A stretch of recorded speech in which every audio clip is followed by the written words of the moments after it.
तो मैक्सिमम जब स्कूल से रिक्वेस्ट आई, डॉक्टर क्या आप कुछ गाइडेंस दे सकते हैं गर्ल्स को, गलत रास्ते पर नहीं चलना है, सोशल मीडिया एडिक्शन में नहीं जाना है, और गलत जो चीज़ें आज उनके साथ हो रही हैं उन रिलेशनशिप से डिस्ट्रैक्ट होकर तुम्हें वापस पढ़ाई पर आना है। हमारी गर्ल्स को गाइड कीजिए, बॉयज़ को गाइड कीजिए आज के माहौल के बारे में। आज ऐसी ऐसी चीज़ें देख रहे हैं मोबाइल फ़ोन पे जिससे वो फिर रिलेशनशिप इशूज़ में पड़ते हैं। तो कई स्टेट्स और अब तक लगभग 350 से ज़्यादा स्कूल्स, कॉलेजेस और यूनिवर्सिटीज़ में कवर कर चुका हूँ, और 2000 से ज़्यादा लेक्चर्स मेरे हो चुके हैं।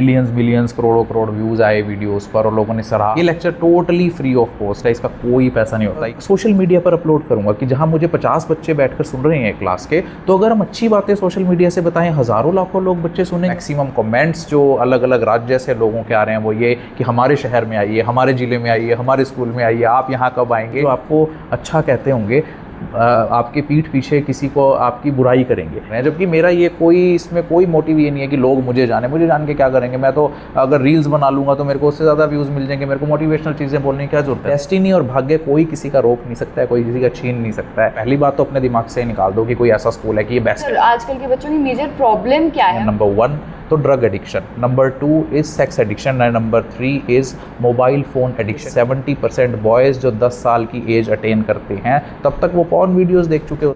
नमस्कार, मैं वंशिका और आज हमारे स्कूल में आए हैं एक खास मेहमान डॉक्टर विनय गुप्ता, जिन्होंने अभी हमारे स्कूल में एआई पर एक सेशन लिया है। सर, मैं आपका बहुत बहुत स्वागत करती हूँ। Thank you Vanshika. तो शुरुआत करते हैं।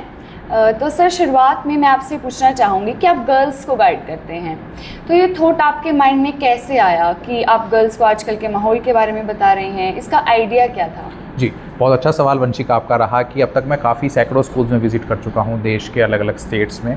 प्राइवेट स्कूल्स हों, गवर्नमेंट स्कूल्स हो, गवर्नमेंट एडेड स्कूल्स हों, तो वहाँ पर जो सबसे ज़्यादा पूछे जाने वाला सवाल था प्रिंसिपल्स का, टीचर्स का, वो ये कि आज हमारे समाज में गर्ल्स के लिए ऐसा माहौल बन गया है, गर्ल्स डिस्ट्रैक्ट हो रही हैं, और जो वो माहौल बना है उसमें सबसे ज़्यादा नुकसान गर्ल्स का ही हो रहा है। आप देखिए कि गर्ल्स बहुत वनलेबल होती हैं, सेंसिटिव होती हैं, इमोशनल होती हैं, तो जब वो किसी बैड हैबिट में पड़ती हैं, डिस्ट्रैक्ट होती हैं, तो 2 घर ख़राब होते हैं। एक तो वो जहाँ पर वो पली बड़ी होती हैं, और दूसरा वो जहाँ पर वो मैरिज करा कर जाती हैं या वो बहुत कम एज से किसी क्राइम का शिकार हो रही हैं। इसीलिए हमारा भारतीय न्याय संहिता भी उनको स्ट्रेंथन अप करने के लिए नए कानून बना रहा है। तो प्रिंसिपल्स ने कहा मुझसे, टीचर्स ने कहा कि सर, हम तो कुछ बताएं तो हमारे लिए बाउंड्रीज़ हैं, हम कुछ कहते हैं तो शब्दों का बहुत हमें सोच कर बोलने पड़ते हैं। तो आप बीइंग ए डॉक्टर क्या आप कुछ गाइडेंस दे सकते हैं गर्ल्स को? तो मैक्सिमम जब स्कूल से रिक्वेस्ट आई कि हमारे गर्ल्स को गाइड कीजिए, बॉयज़ को गाइड कीजिए आज के माहौल के बारे में, उन्हें कहिए कि आप सही रास्ते पे चलिए, और वो भी आज के उनके सिनेरियो के हिसाब से, तब मैंने एक छोटा सा प्रयोग किया राजस्थान में। जब मुझे राजकीय विद्यालय में बुलाया गया था, मंडार डिस्ट्रिक्ट सिरोही राजस्थान में, वहाँ जब गर्ल्स को मैंने लेक्चर दिया, वो पहला प्रयोग था। तो पूरे देश में उसके बारे में चर्चा हुई कि वाकई स्टेज से खड़े होकर एक डॉक्टर आया है हरियाणा से जो बच्चियों को गाइड कर रहा है कि गलत रास्ते पर नहीं चलना है, सोशल मीडिया एडिक्शन में नहीं जाना है, और गलत जो चीज़ें आज उनके साथ हो रही हैं उन रिलेशनशिप से डिस्ट्रैक्ट होकर तुम्हें वापस पढ़ाई पर आना है। तब वो जब उसकी प्रशंसा हुई, अप्रिशिएशन हुई, तो और स्कूल्स ने भी इस चीज़ को आगे लाए और मुझे बुलाया इस टॉपिक पर बोलने के लिए। From there my journey started, और उसका बहुत अच्छा रिस्पॉन्स मिल रहा है। प्राइवेट इंस्टीट्यूट्स बुला रहे हैं, स्कूल्स बुला रहे हैं, कॉलेजेस बुला रहे हैं, यूनिवर्सिटीज़ बुला रहे हैं, क्योंकि लोग हर जगह सेम हैं, गर्ल्स की नेचर सब जगह सेम है, वो उतनी ही इमोशनल है, उतनी भोली हैं। तो उनके लिए ये सेशंस मुझे करने के आइडिया आए वहाँ से। जी, बहुत ज़्यादा सराहना के पात्र हैं। जी, आपकी अब तक की जो जर्नी रही है उसमें आप कितने अलग अलग स्कूल्स विजिट कर चुके हैं, कितने स्टेट्स में जा चुके हैं? ये बहुत अच्छा सवाल। सबसे सुदूर स्टेट जो मैंने कवर किया है वो है असम का।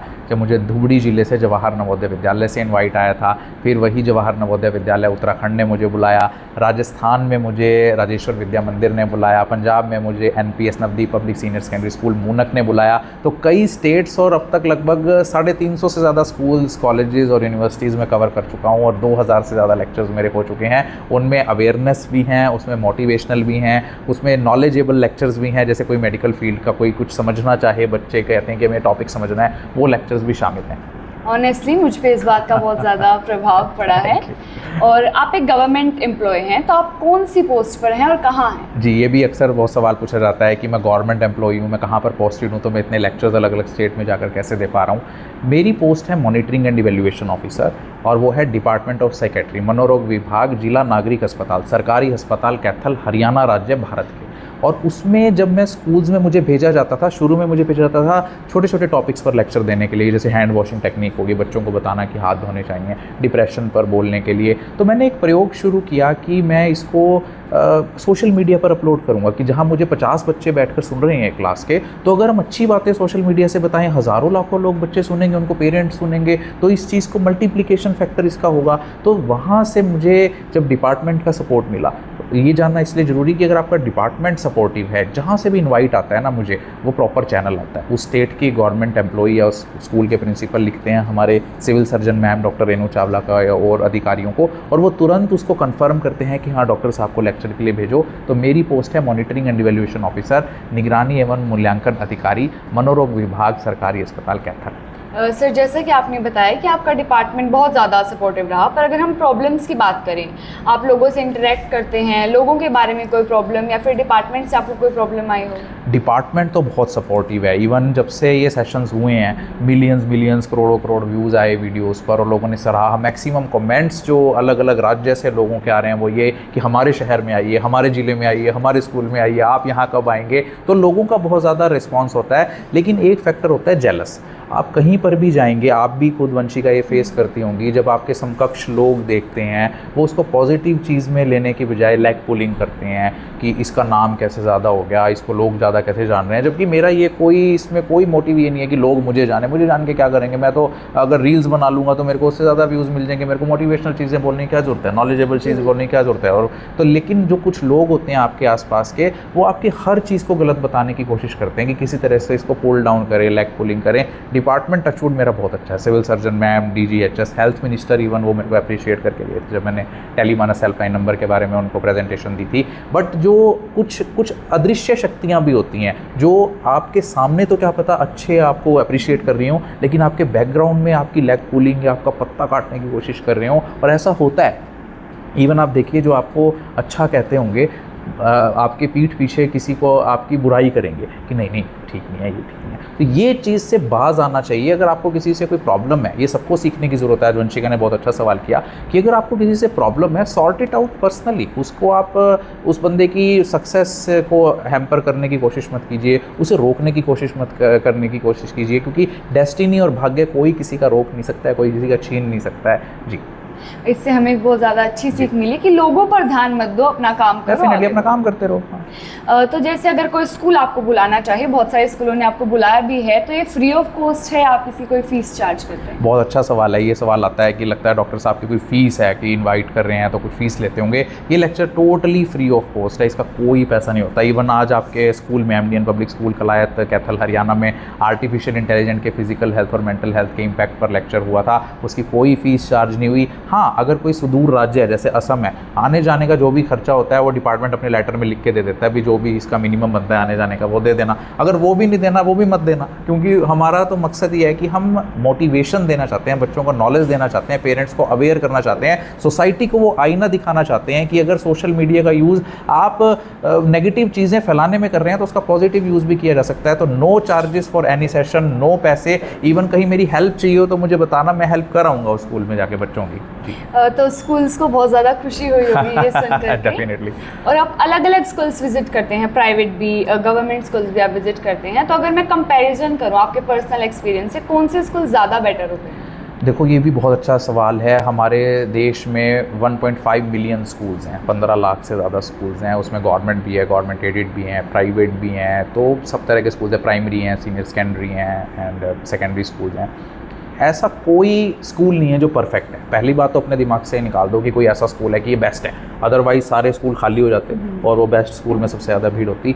बेस्ट स्कूल नहीं होता, बेस्ट आपका बच्चा होता है, बेस्ट वो पेरेंट्स होते हैं जो घर में उन्हें संस्कार देते हैं। सिर्फ स्कूल का काम ये है कि उसे एक प्रॉपर माहौल देना, बच्चे की भी कुछ जिम्मेवारियां होती हैं, पेरेंट्स की भी कुछ जिम्मेवारियां होती हैं। इन सब का जब एक बैलेंस बनता है, स्कूल अकेला कुछ नहीं कर सकता। अगर आपके घर में पढ़ने का माहौल नहीं है वंशिका, आपके घर में रिसोर्सेज नहीं है, किताबें आपको मिल नहीं रही हैं, बीइंग गर्ल आपके साथ कोई ऐसी भेदभाव हो रहा है कि इसको पढ़ाना नहीं है, इसको पैसे नहीं देने, स्कूल नहीं भेजना, तो आप कैसे सर्वाइव कर पाएंगी? स्कूल का रोल तो आपको पढ़ाने का है, 6 घंटे आप पढ़ के चली गई, 18 घंटे तो आपने घर में रहना है। तो रियल टेस्ट जो एनवायरनमेंट का होता है वो घर का होता है, सोसाइटी का होता है, रिलेटिव्स का होता है, नेबर्स का होता है, उसके बाद रोल स्कूल का आता है और हर स्कूल से बच्चा कोई ना कोई बनता है। आज आपके स्कूल की एक गुड़िया, इधर आए आप, देखिए इन गुड़िया के 95 से अब मार्क्स आए हैं 10th क्लास में। क्या नाम बताया था आपने अपना?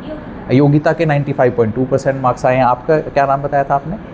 देवांशी के भी 94.8% मार्क्स आए हैं। तो आप देख रहे हैं कि स्कूल कोई बुरा नहीं होता, हर स्कूल से आपको 90+ मार्क्स वाले बच्चे मिल जाएंगे, डॉक्टर निकलते मिल जाएंगे, इंजीनियर, आर्किटेक्ट, जज बनते निकल जाएंगे। लेकिन वो डिपेंड करता है कि ओवरऑल बैलेंस एनवायरनमेंट का कैसा बना है, टीचर्स का, पेरेंट्स का, बच्चे का, उसके सराउंडिंग्स का, ये सब चीज़ें। जी सर, बच्चों में आज स्कूल विज़िट करते हैं आप, बच्चों के साथ इंटरेक्शन करते हैं, तो आजकल के बच्चों में जो आजकल के बच्चों की मेजर प्रॉब्लम क्या है और बच्चे उसको कैसे सुधार सकते हैं? बच्चों की मेजर प्रॉब्लम जो है, बहुत अच्छा सवाल आपने, और आपकी एज के अकॉर्डिंग जो आपने सवाल पूछा है ये मेरे को काफ़ी सरप्राइज़ किया है कि बच्चों के अंदर आज 3 तरह की मेजर प्रॉब्लम्स देखने को मिल रही हैं। नंबर 1 तो drug addiction, number 2 is sex addiction and number 3 is mobile phone addiction. इन तीनों ही चीज़ों ने, पढ़ाई तो बहुत बाद की बात रह गई है वंशिका, आज हर बच्चा 10th तो पास कर ही जाता है, 12th पास कर ही जाता है। NEP पॉलिसी इतनी लूज़ हो गई है, इतनी ज़्यादा सरल हो गई है, हर बच्चा पास हो जाता है।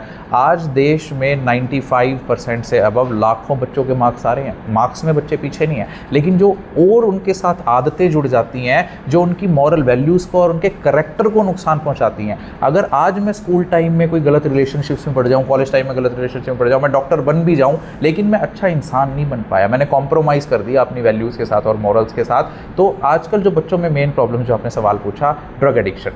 वंशिका, आपको पता होना चाहिए कि 2022 में गवर्नमेंट ऑफ इंडिया ने सुप्रीम कोर्ट ऑफ इंडिया में एक एफिडेविट दिया है, एफिडेविट यानी हलफनामा, कि उसमें बताया गया है कि हमारे देश के 10 से 17 साल तक के बच्चे, जैसे आप 17 से कम है, 10 से 17 साल तक के 1,59,00,000 बच्चे किसी ना किसी तरीके का नशा करते हैं, चाहे वो बीड़ी, सिगरेट, सिगार, गुटखा, चैनी, खैनी, शराब, तंबाकू, अफीम, चरस, गांजा, भुक्की, डोडी, एम्फीटामिन, कीटामिन, हीरोइन, इन सब का नशा करते हैं। वो कितनी शर्म की बात है कि कई देशों की तो पॉपुलेशन भी 1,59,00,000 से कम होगी और उतने बच्चे हमारे यहाँ नशा करते हैं। और ये तो डॉक्यूमेंटेड फैक्ट्स हैं, जो बच्चे नहीं हैं इसमें शामिल वो पता नहीं कितने होंगे। तो ड्रग एडिक्शन सबसे बड़ी आज हमारे मेजर प्रॉब्लम है इंडिया में। Number 2 mobile addiction. बहुत कम एज से आप देखिए कि टैब के इंट्रोड्यूस कर दिए, मोबाइल फ़ोन इंट्रोड्यूस कर दिए पढ़ाई के नाम पर, लेकिन उनका नेगेटिव इम्पैक्ट पड़ा। बच्चे आज ऐसी ऐसी चीज़ें देख रहे हैं मोबाइल फ़ोन पे जिससे वो फिर रिलेशनशिप इश्यूज़ में पड़ते हैं, वो उन चीज़ों का उनका टाइम वेस्ट कर रहे हैं। और थर्ड जो है वो सेक्स एडिक्शन, उस पर भी ध्यान देने की ज़रूरत है। एक रिपोर्ट है जो साउथ इंडिया में एक स्टडी कंडक्ट हुई थी कि हमारे देश के 70% बॉयज़ जो 10 साल की एज अटेन करते हैं तब तक वो पॉर्न वीडियोज़ देख चुके होते हैं। तो जब तक हमारे मॉरल वैल्यूज़ पर हम वर्क नहीं करेंगे, ड्रग एडिक्शन, मोबाइल एडिक्शन, इन गंदी चीज़ों को बाहर नहीं निकालेंगे और इनके लिए खुलकर आगे नहीं आएंगे, और वो सही प्रिंसिपल्स पूछते थे मुझसे, जब तक हम जैसे लोग आगे नहीं आएंगे, क्योंकि जितनी तेज़ी से बुराई फैल रही है उतनी तेज़ी से अगर हमने अच्छाई को नहीं फैलाया तो हम बुराई से हार जाएंगे। तो you have to work out, society has to work out on this issues, ताकि हम अपने भविष्य को आगे अच्छा बना सके। जेन जी के बाद जेन अल्फ़ा आ रही है, तो होप कि वो बेटर जनरेशन आगे आएगी। जी, thank you so much sir for joining us today. मैं सर के काम की और उनके रिसर्च की बहुत बहुत सराहना करती हूँ, और मैं मेरी ऑडियंस को भी बहुत ज़्यादा धन्यवाद करना चाहती हूँ कि उन्होंने हमारा सेशन ज्वाइन किया। Thank you so much. मुझे भी बहुत अच्छा लगा है MDN public school Kalayat Kaithal Haryana में आकर, और जहाँ पर आप जैसी वंशिका देख रहे हैं, आप फ्यूचर की एंकर तैयार हो रही है। इसे कहते हैं कि बहुत कम एज से ही आप कहते हैं ना कि फाउंडेशन कोर्स में मेडिकल की तैयारी कराएंगे, नॉन मेडिकल की, तो और भी फील्ड्स हैं जहाँ पर बच्चों को बहुत कम एज से और बहुत छोटी क्लासेस से ट्रेन किया जा सकता है। तो thank you Vanshika for joining me as an anchor. I am very proud to have a podcast with you. Thanks.